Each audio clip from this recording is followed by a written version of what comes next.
In this module, I'm going to introduce you to the 5 planes of user experience design. The 5 planes of user experience design are surface, skeleton, structure, scope, and strategy. What we see is the surface. Those are the images and things you can click on, the logo itself, the brand, and the sensory perception of that experience. Below the surface is the skeleton. That includes the placement of interface elements like buttons, tabs, and photos, as well as the juxtaposition of elements of information. Before the skeleton plane, we need to determine the structure. That's the definition of how users go from page to page, where they can end up, and how they can navigate within the experience that you create. The scope plane is a definition of how features and functionality work together.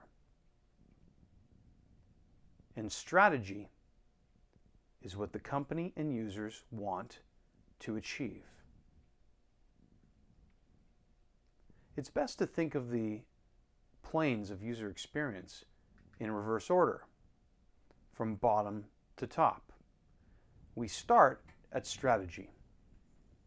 We figure out the big idea, and it's a little more abstract at that point. Our client presents us with a problem to solve. We do our research. We determine their objectives.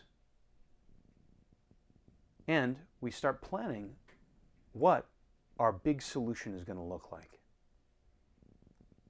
Once we've determined the goals and objectives, the measures of success, the KPIs, we move forward into defining the exact parameters by which we will solve that problem in the scope plane. A functional definition, a technical specification, a description of how and what we're going to be doing. After we determine the scope and it's signed off by our client, we move to structure, and that's where elements start to take shape. We start to see a tangible deliverable that can be equated to something that we would see in the digital space.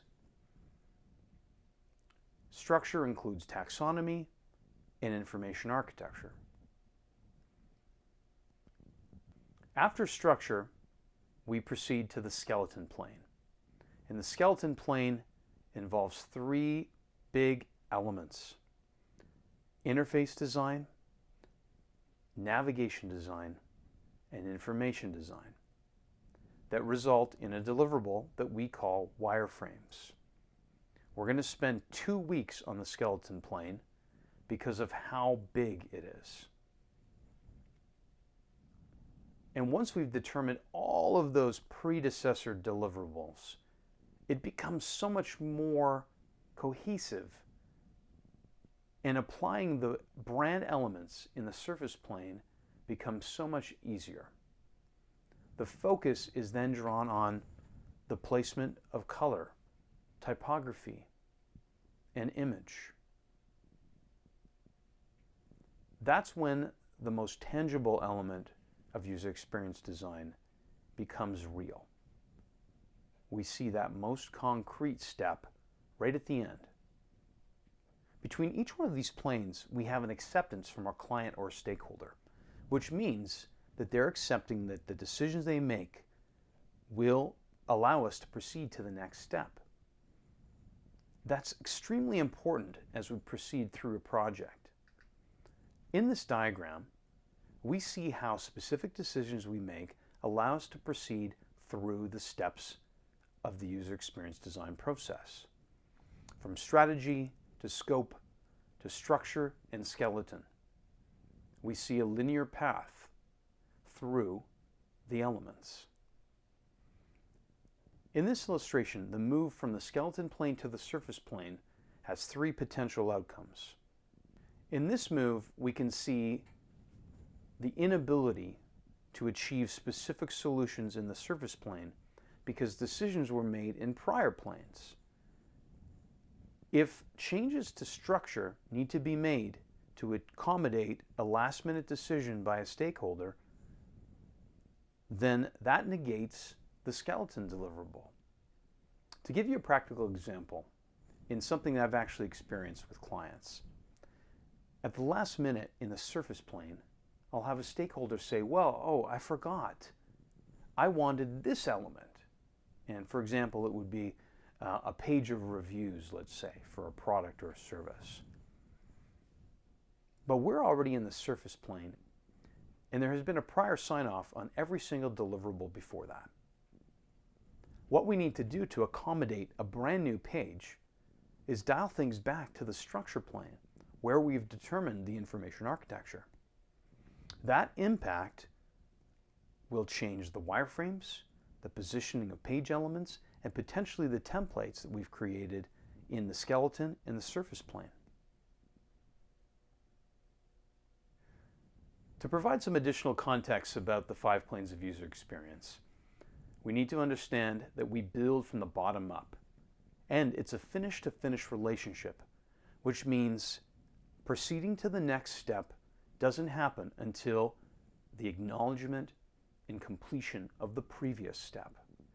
And that is key to measuring the success of your UX process. We also need to monitor the balance between product as function and product as information. Let me explain that a little further. Great experiences provide enough information for users to make the right decisions and achieve their goals. But too much functionality or too much information might slow a user down. And the opposite is also true. If we provide a lot of function but less information, the user may not be informed enough to actually interact with that functionality. It's a tough nut to crack, but creating a balance between function and information is imperative to creating an ideal experience. This diagram illustrates the accelerated rate of growth of the World Wide Web from the year 2000 to 2018. If anything is an indication of the importance of great user experience and usability, this should be it. There's no website that isn't affected by bad experience, as there are always going to be competitors that can take that user's attention away. And in fact, according to the Netcraft January 2020 web server survey, there are over 1.7 billion websites out there today. And this doesn't even take into account the thousands upon thousands of mobile apps and web apps that also need great experiences.